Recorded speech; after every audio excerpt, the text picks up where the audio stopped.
Nabi Nuh alaihi salam. Setelah Nabi Idris alaihi salam wafat, sedikit demi sedikit iman masyarakat mulai menipis. Iblis dan pasukannya semakin gemar menggoda mereka. Kemudian mereka mulai senang membuat patung.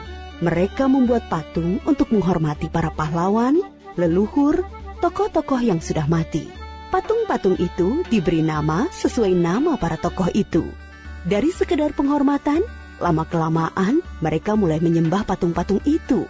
Mereka percaya bahwa patung-patung itu mempunyai kehebatan dan kekuatan yang bisa melindungi dan menentukan nasib mereka.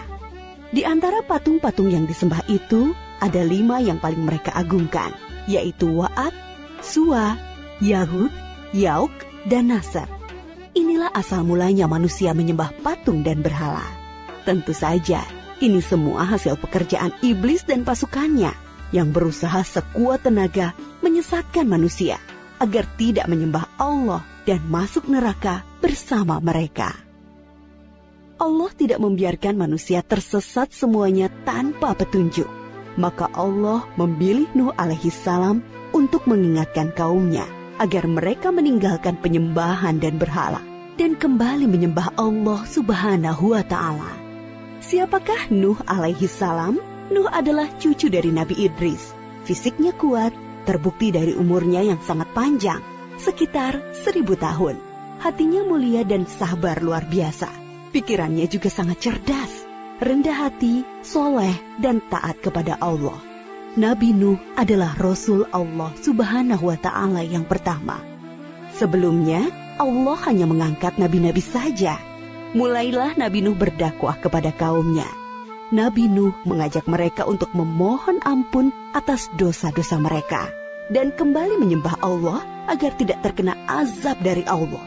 Sangat tekun Nabi Nuh mengajak kaumnya dengan berbagai cara, dengan terang-terangan di hadapan banyak orang, dengan diam-diam mendatangi seorang demi seorang. Berulang-ulang, siang dan malam, selama kurang lebih 950 tahun lamanya. Tetapi sedikit sekali yang mengikuti seruan Nabi Nuh. Kebanyakan dari pengikutnya ini adalah orang miskin dan pekerja kasar. Jumlahnya sekitar 80 orang. Yakni sebagian besar kaumnya tidak mau mengikuti ajaran Nabi Nuh. Mereka bersikap angkuh dan sombong dengan menutup rapat-rapat telinga mereka jika Nabi Nuh mulai berbicara untuk mendakwahi mereka. Bahkan mereka menantang Nabi Nuh agar mendatangkan azab yang diancamkan oleh Allah subhanahu wa ta'ala. Nuh, sudahlah, berhenti bicara. Percuma, kami tidak akan percaya. Sekarang begini saja, datangkan azab itu pada kami jika kau memang benar. Kami yakin tidak akan ada azab yang menimpa kami karena kelakuan kami. Kau hanya berdusta. Nabi Nuh mengadu kepada Allah tentang pembangkangan kaumnya yang terlaluan. Allah berfirman bahwa memang pengikut Nabi Nuh tidak akan bertambah. Hanya 80 orang itu saja. Selebihnya mereka semua tidak akan beriman karena mereka sudah sangat sesat. Setelah jelas ketetapan Allah bahwa orang-orang itu tidak akan beriman, maka Nabi Nuh memohon kepada Allah. Tuhanku, musnahkanlah seluruh orang durhaka itu dari muka bumi. Mereka hanya membuat kerusakan dan melahirkan anak-anak yang durhaka. Kemudian Allah memerintahkan Nabi Nuh untuk membuat kapal yang besar. Pada masa itu ilmu perkapalan belum berkembang dengan baik.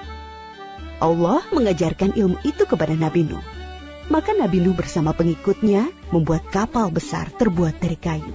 Kayu itu didapati dari pohon-pohon di hutan di sekitar mereka. Ejekan kaum Nabi Nuh semakin menjadi-jadi. Melihat pembuatan kapal itu terasa aneh bagi mereka. Apalagi mereka tinggal jauh dari laut. Lihatlah, terbukti bahwa Nuh gila. apa itu? Bikin kapal ya? Untuk berlayar di hutan. Nabi Nuh dan pengikutnya bersabar dan tetap tekun menyelesaikan kapal itu. Akhirnya kapal besar itu selesai. Inilah kapal besar pertama yang dibuat oleh manusia. Kemudian Allah memerintahkan untuk mengumpulkan binatang-binatang sepasang-sepasang, jantan dan betina. Semua diangkut ke dalam kapal bersama orang-orang beriman. Semua keluarga Nabi Nuh, termasuk yang diangkut ke dalam kapal, kecuali istri dan salah satu anaknya, Kan'an. Mereka tidak mau masuk ke dalam kapal. Mereka tidak beriman dan termasuk orang durhaka. Sementara itu, langit menjadi gelap. Angin bertiup kencang, petir menggelegar. Hujan turun sangat lebat.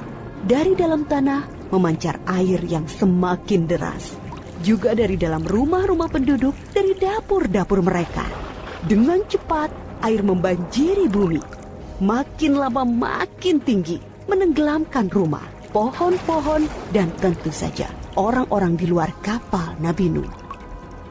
Ketika Nabi Nuh melihat sekelilingnya dari atas, tampak putranya, Kan'an, sedang menyelamatkan diri dari banjir. Karena kasih sayangnya kepada anaknya, Nabi Nuh berseru, "Anakku sayang, masuklah ke dalam kapal ini. Tidak ada yang bisa selamat dari azab ini kecuali yang berada di dalam kapal." "Tidak, ayah. Aku akan memanjat bukit yang tinggi. Pasti aku akan selamat." Tiba-tiba datang gelombang besar dan Kan'an tidak terlihat lagi. Dia termasuk yang dibinasakan. Nabi Nuh sangat sedih, tetapi beliau menerima keputusan Allah. Di dalam kapal, Nabi Nuh bertasbih, memohon ampun dan berdoa tidak henti-hentinya bersama orang-orang beriman. Setelah beberapa hari, Allah memerintahkan bumi untuk menelan banjir itu. Hujan berhenti, air pun surut masuk ke dalam tanah. Kapal pun berlabuh di daratan lagi. Orang-orang beriman keluar dari kapal dengan tetap bertasbih, syukur yang tiada terkira. Mereka memulai hidup baru tanpa gangguan orang-orang kafir yang sudah tenggelam, dibinasakan Allah karena kesesatan mereka. Kisah Nabi Nuh memberikan kita pelajaran bahwa durhaka kepada Allah dan tidak patuh kepada Rasul utusannya membuat manusia ditimpa azab di dunia ini maupun di akhirat.